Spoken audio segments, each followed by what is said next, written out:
안녕하세요. 필름앤 페스티벌의 황동미입니다.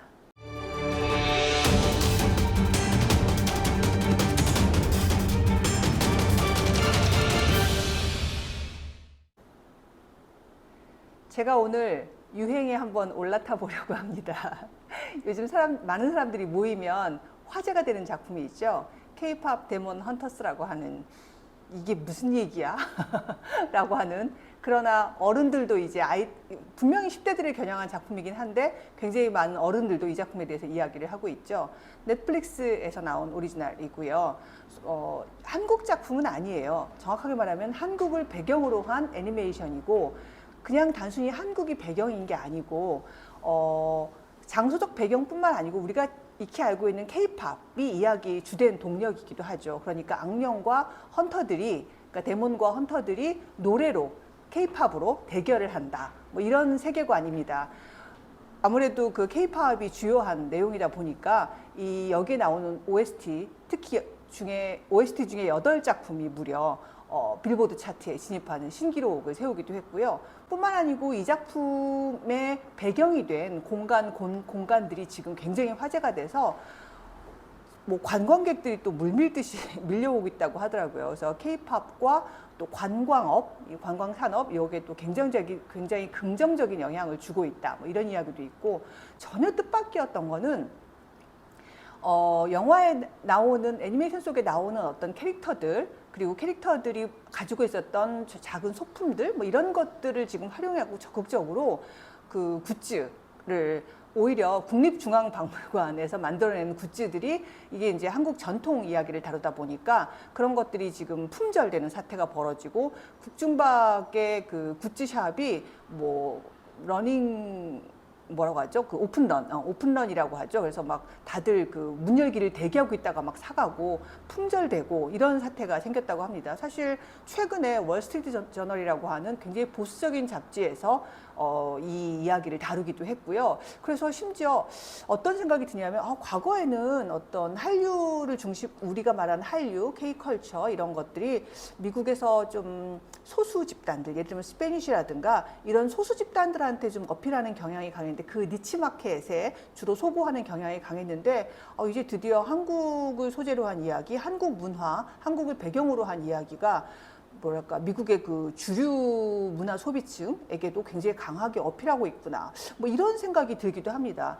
그뿐만이 아닙니다. 오징어 게임이 최근에 시즌 3이 그러니까 이제 릴리즈 되었고, 사실 K-팝 데몬 헌터스 같은 경우는 한국을 배경으로 했지만 미국에서 만들었다. 물론 근데 이제 상당히 많은 창작자들이 교포들이고, 또 뭐 노래 중간중간에 한국어 가사도 나오고 이런 특징이 있어서 또 우리가 굉장히 좋아하는 것이지만, 오징어 게임 같은 경우는 전혀 다르죠. 한국의 제작사가, 한국 연출자가 한국 배우들과 한국어로 만든 작품인데, 이 작품 역시 지금 넷플릭스에서 굉장히 큰 화제가 되고 있어서 그러니까 릴리즈됐던 첫 주에 이미 세계 1위를 차지했고, 이렇게 보면은 와, 한국의 영상이 굉장히 세계적으로 호응받고 있고 되게 잘 되고 있구나. 뭐 굉장히 행복한 상황이네. 뭐 이런 생각이 들면서 K컬처 역시 최고야. 이런 생각도 지금 할 만한 시기라는 생각이 듭니다.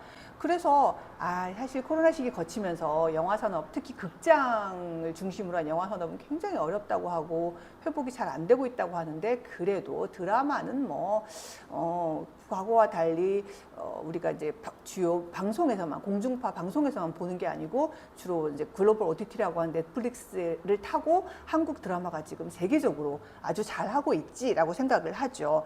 그래서 뭐 잘 아시겠지만 오징어 게임뿐만이 아니고 사실 킹덤이라든가 뭐 수리남이라든가 뭐 미스터 선샤인 같은 작품도 그렇고, 한국의 장르 영화들, 또 한국의 사극 영화들, 뭐 또 킹덤처럼 어떤 공중파에서는 이미 상상도 하기 힘들었던, 그래서 공중파에서는 이미 거절의 수순을 당연하다고 생각했던 그런 장르의 드라마까지도 넷플릭스에서 다 이렇게 화려하게 피어나는 것을 보면서 뭐랄까요, 굉장히 이제 한국이 잘 되고 있구나라고 생각이 들고, 또 넷플릭스 입장에서도 북미 시리즈물들, 북미 드라마들에 비해서 한국 드라마들이 편당 제작비가 그 많게는 한 10분의 1 차이, 혹은 이제 뭐 조금 더 차이가 날 경우는 3분의 1 정도 차이가 난다고 하는데, 이제 그쪽에 돈 적게 든 작품과 우리 많이 든 작품들을 비교했을 때는 3분의 1 정도 하지만, 그쪽에 돈 많이 든 작품들하고 비교를 했을 때는 거의 10분의 1 수준에서 만들어내는 작품들이어서, 아, 이 가성비 있게 드라마를 아주 퀄리티 있게 잘 만들어낸다, 이런 식으로 이제 한국을 인식하고 있다라고 생각을 좀 해서 굉장히 뭐랄까요, 드라마 산업이 호황? 아니면 굉장히 어떤 즐거운 시절, 굉장히 좋은 시절이다라고 생각할 수 있는 지금 시기입니다. 그런데 과연 그런가라고 하는 걸 조금 더 냉정하게 지금 봐야 될 시기라는 생각이 듭니다. 가장 중요한 건 최근 드라마에서 약간 어려움이 나타나고 있는데, 가장 중요한 게 뭐냐면 최근에 신작 투자가 지금 주춤하고 있다는 점이죠. 넷플릭스와 그다음에 그 외의 다른 글로벌 OTT들도 그러니까 한국 오리지널 혹은 한국 시리즈에 더 이상 그렇게 크게 투자하지 않고 있고, 그 성향이 줄어들고 있고, 또 한국으로서는 어떤 문제가 생겼냐면 제작비가 굉장히 빠른 속도로 심각하게 늘어났습니다. 그러니까 2019년 정도에 처음에 이제 글로벌 OTT에서 한국의 그 드라마들이 약간 두각을 나타내고 뭔가 새로운 발견인데? 라고 하던 시기, 한 5, 6년쯤 전에는, 그때 뭐 예를 들어 호텔 델루나 같은 경우는 16부작이었는데 그때 한 편당 제작비가 한 13억 정도 들었다고 해요. 그러니까 13억 곱하기 16부, 뭐 이렇게 16부작 이렇게 하면 이제 총 제작비가 나오겠죠. 그런데 이게 2021년에 오징어 게임으로 갔을 때, 오징어 게임 1 시즌 1으로 갔을 때는 그러니까 그 편당 28억 정도까지 올라갔고요.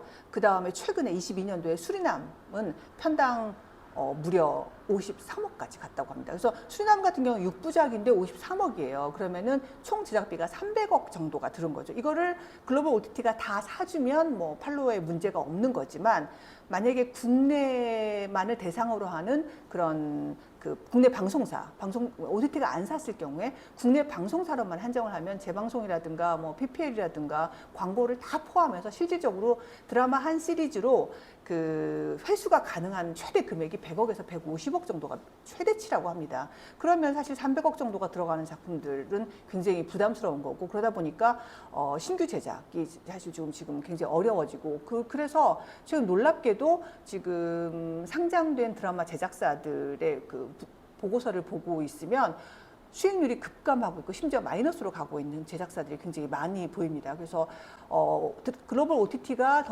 한때 가성비 좋은 퀄리티 있는 제작 파트너로 한국의 드라마들을 상대를 했었는데, 어느 순간 한국의 제작비가 많이 상승을 하면서 글로벌 OTT가 더 이상 신규 투자를 좀 더 이상 하지 않고, 더군다나 글로벌 OTT 외에도 다양한 시장이 존재해야 되는데, 내수 시장이라고 할 수 있는 방송 시장은 이미 뭐 여러분 너무 다 알다시피 레거시 방송 시장은 이미 굉장히 급격하게 지금 찌그러들고 있는 상황이고, 그러다 보니까 자연스럽게 지금 시장 자체가 굉장히 좁아지고 작아지는 상황이 돼버린 거죠. 그래서 굉장히 화려하고 좋은 것 같은데 지금이 어쩌면 피크아웃 혹은 정점일 수도 있다라고 하는 생각이 들면서, 마치 2019년도에 극장 시장을 보는 것 같아요.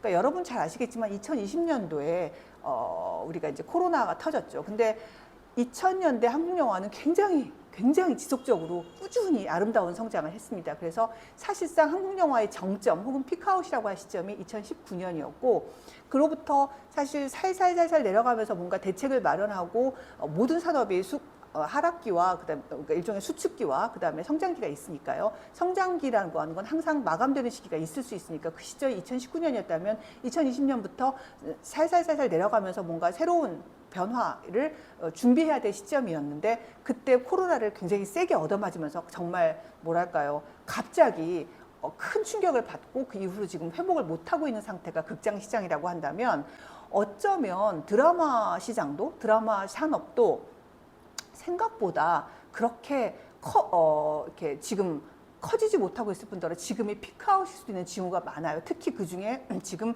가장 큰 투자이자 시장이 되어주고 있는 글로벌 OTT가 2023년 말 정도부터 투자를 주춤하고 있다는 점이죠. 이거 때문에 이제 지금 걱정이 되면서 그렇게 극장과 OTT를 다 포함한 그런 어떤 전체 영상 시장의 성장이 지금 주춤하고 있다는 사실을 보고 있으면 이거 좀 2019년의 극장 시장과 2025년의 드라마 시장이 어쩌면 지금 겹쳐 보이는 게 저만의 우려 혹은 뭐 그냥 괜히 걱정하는 거였으면 좋겠지만 그러지 않을까라고 하는 걱정이 좀 생기는 거죠. 그래서 지금이야말로 이런 두려움에 지금 직면해서 미래에 대한 철저한 준비를 해야 되는 그게 좀 필요한 시기다라고 하는 생각이 듭니다.